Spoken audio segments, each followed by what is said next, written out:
Welcome back. This is Kamaka Brown on the Sandwich Islands Network with Uncle Clinton over here. Hey. So you did okay, Clinton? I'm doing okay. You were a little bit breathless when you came into the studio here. And by the way, we're at Red Light Fever Studios in beautiful downtown Kahunga, California. Kahunga. Kahunga.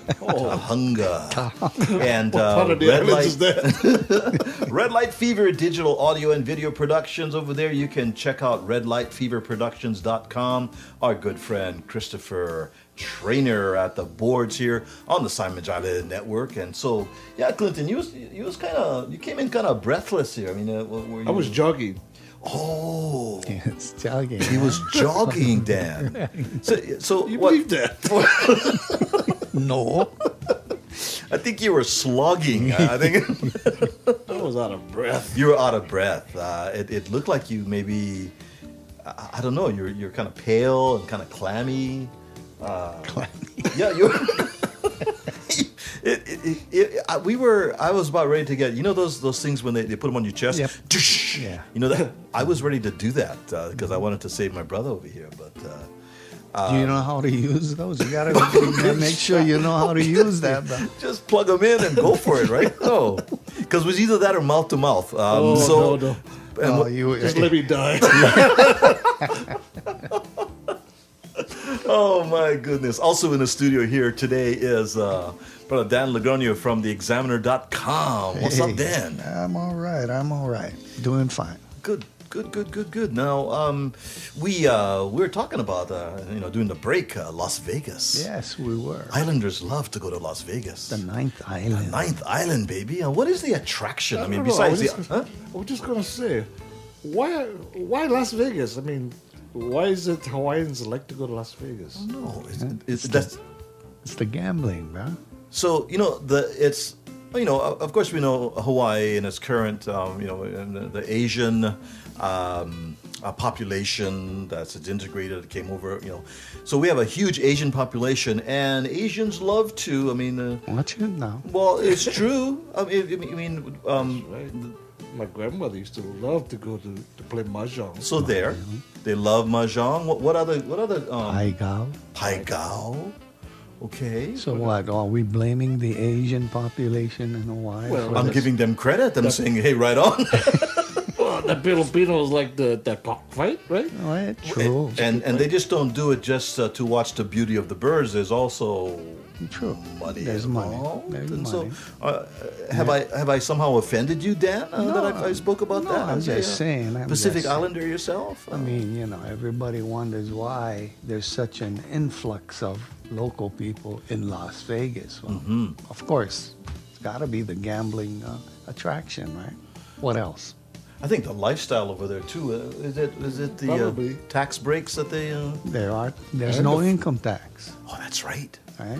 No income tax. But they like the food too, right? All the buffets. And Oh, buffets. Talk about the king of buffets. This Clinton, Yes. Uncle Clinton. And my last trip, I called Clinton up, and he gave me. I said, yeah, where are good places to eat? And he goes, how much time do you have? I was like, Yes. In the last few years, they've been getting a lot of places to eat. I guess a lot of people like to go to that all-you-can-eat place in Vegas. What do you call it? Makino's? Have you ever been we there? went to Makino's. The place is almost like a todai. Where you Okay. can eat crab legs, sushi, what else? All that kind of Hawaiian stuff. Saimin, Simon too? kalbi. You know what? I just remembered that our good friends over at AlohaWorld.com, Yeah. we had a little gathering of folks Right, from the right. Aloha World. And in fact, I remember Clinton, you were there too. Yeah, I guess I was. Because you were staying up at Red Rock. Remember, Red you were Rock, up, and we went yeah. up to Red Rock to see you. That's right. Remember that? You Okay. guys saw But some- before we went up there, we were all over at Makino's, as I remember. Right. And we ate good. Wait, is that at a hotel or what? No, it's a No. standalone. Yeah, standalone buffet place, and that place is packed all the time. But Las Vegas is the destination, man. It really Yeah, is. for people from the islands. Yeah. I mean, they even have what they call junkets, right? Throughout yeah. the year that you stay at a hotel, gamble there. DDIO and away we go. You guys remember that commercial? No, not that old. Didi Ayo, I don't know what happened to her, but she had like a travel agency and she would run these junkets to Las Vegas. And her commercial was Didi Ayo and away we go. You And know. bring the dough. Bring the dough. Bring the dough. Oh, you cannot go. Talking about somebody that loves Vegas is our brother Butch that's not here with us today. But he is in Vegas very often. He is. Loves to stay in the Fremont area. He has a timeshare there, I think. I think pretty much it's a timeshare. You know, we walk into a casino, he goes, oh, I hardly come here. And people are walking up, hey, Butch, how are you? Butchie. They know him very well there at the casino. And he plays craps. He's at the tables. Yeah, I heard he likes that. Doesn't mess around with the machines. I mean, you know, to him, that's not gambling. You know, There's something to be said about that. I mean, not everybody's a crap shooter, right? I mean, you know, to stand there at one end of a long table and just throw these two dice out there. I mean, there's no control there. I remember as kid times back in Hawaii, we used to bang the wall. You know, we'd be 3 feet from a wall with the dice, but your rhythm would be obtained through banging the wall with the dice, right? I got a different picture when you said bang the wall.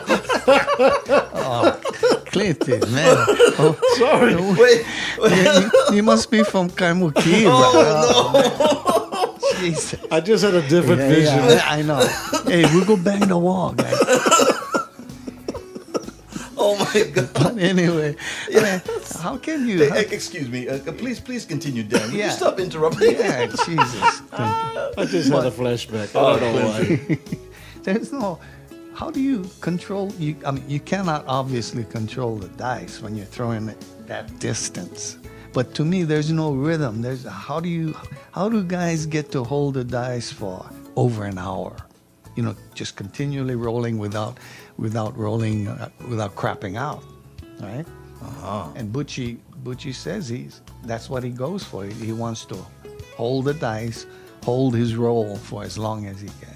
And I think he was telling me not too long ago, he just missed it 1 hour. I think at this casino where he goes, if you hold the dice for an hour, you get your name on a plaque. Was that Main Street? Main Street think or it is. California? Yeah, that wall between the two buildings. That's Yes, right. yeah. His goal is to get his name up there. there. And he said he only missed it by just a couple of minutes, you know, which is pretty amazing. That's I- hard, that's hard to do. Now, hopefully, you know, by holding the dice that long, that he made his bets properly, and you know, he came away with some kala. Yeah. The mystique and the attraction of the ninth island, Las Vegas, and so many of the islanders have retired to Las Vegas. They even have started, you know, another career after they've retired or left the jobs in Honolulu. And you know what was I saw a little video. We've been playing Liz Damon and the Orient Express. Oh, yeah. Remember Liz Damon? Way back in the 60s, wasn't it? Liz Damon. Clinton had a crush on Liz Damon. That's In what he fact- was banging the walls about. You know the album, the group Liz Damon and the And Orient Orient Express, Express, that right. was all about Clinton. Really? Yes. So I was a young kid back in those days. I don't remember. But that was a band from the 70s. You were not that young, Clinton. I was over here on the mainland by that time. Were you already?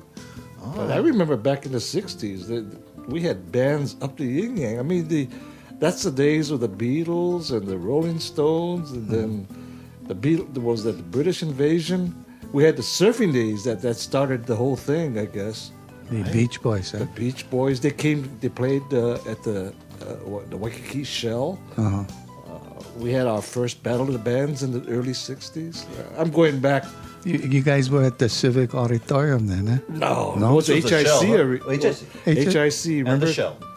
Well, it started off at the Shell. Right. That was back in the early 60s, I think, like 61, 62, when the station Cape Hoy had their first Cape Hoy. first Battle of the Bands. Tom And then Moffat. Yeah. There was Tom Moffat. Then we did it at the HIC Arena, where all the high school bands. Back in those days, we must have had 100, 200 bands coming out of all the high schools. So what was the name of your band, Clinton? Oh, well, back in those days, we were called the Outlaws. You were the Nobody the heard of Outlaws, us. baby. But we did pretty good. And you played bass on. No, I played guitar back really? in those Okay. days. I played bass in college. Oh, okay. So what? You knew the three basic chords then? Huh? Yeah, that's all. One finger bass. If you could play if you could play three chords, you could play pretty much any song Any from that song- whole any Hawaiian song. That whole got it. time. Yeah, exactly. You know, a band that came up through the years as well from Hawaii that had some very, very talented young men. And it's a shame that the leader of that band is no longer with us. His name was Maki Fury, and that band was known as Kalapana. I remember that. They made some great music, and they had a great horn section and wonderful, talented artists. So let's get a little taste right now, since we're taking a trip down memory lane over here with Clinton. Let's listen to Maki Fury and Kalapana.